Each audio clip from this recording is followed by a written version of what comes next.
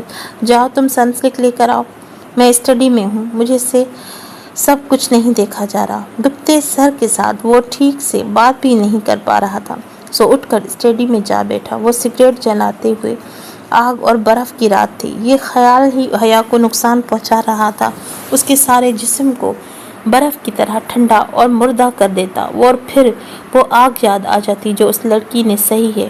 سب اس کا قصور تھا، اس آگ کو برف کی رات پر وہی قصوروار تھا۔ اس کا دل بہت بری طریقے سے دکھا تھا۔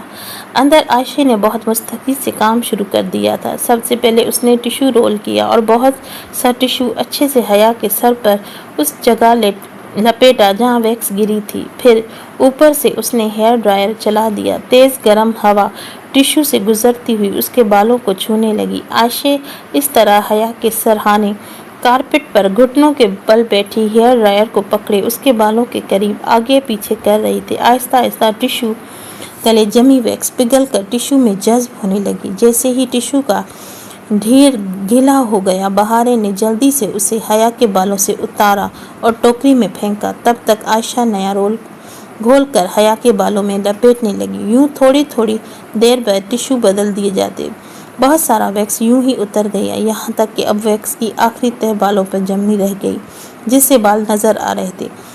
پتلی مگر سب سے مشکل تہہ۔ اس کے لیے اس نے شیمپو کا استعمال کیا۔ تولیے کے اس نے گردن کے آگے پھیلا دیا تھا کہ عبدالرحمن کا بیڈ تھا اور اس پر وہ ایک بھی داغ برداشت نہیں کرتا تھا۔ اس نے اسپرے سے حیا کے بالوں کو گیلا کر کے نرمی سے اس پہ شیمپو کا مساج شروع کیا۔ امی درمیان میں ایک دفعہ اس کی آنکھ بھی کھلی تھی، شاید اس کی آنکھوں پہ پانی گرا تھا۔ اس نے فوراً بہارے کو آہستہ سے کہا، عبدالرحمن کو کہہ کر آؤ، وہ جھاگ گئی ہے۔ عائشہ کے ہاتھ ابھی جھاگ سے بھرے ہوئے تھے، حیا کو بالوں پہ تہہ تھی۔ بہارے سر کو ہلا کر تیزی سے باہر بھاگی۔ وہ اس طرح اسٹڈی میں بیٹھا کھڑکی سے باہر تاریک رات کو دیکھتا رہا، سگریٹ پھونک رہا تھا۔ بہارے بھاگ کر اس کے پاس آئی تھی۔ وہ اٹھ گئی ہے، بس تھوڑی سی، زیادہ نہیں، اب کیا کریں؟ اس کے پکارنے پر وہ چونکا، پھر چند لمحے خاموشی سے اس کا چہرہ دیکھتا رہا، پھر فوراً اٹھ کر باہر آ گیا۔ اس کا رخ ایٹک کی طرف تھا۔ جب وہ واپس آیا تھا تو اس کے ہاتھ میں ایک سلیپ اسپرے تھا۔ اس کو اس کے تکیے پر اسپرے کر دو، وہ پھر سے سو جائے گی۔ اس نے اسپرے بہارے کو دے دیا۔ وہ اسپرے پکڑ کر سر ہلا کر واپس اندر بھاگ گئی۔ اس کی ہدایت کے مطابق عائشہ نے سلیپ اسپرے حیا کے تکیے پر اسپرے کر دیا۔ وہ ہلکی ہلکی جاگنے لگی تھی، پھر سے غنودگی میں چلی گئی۔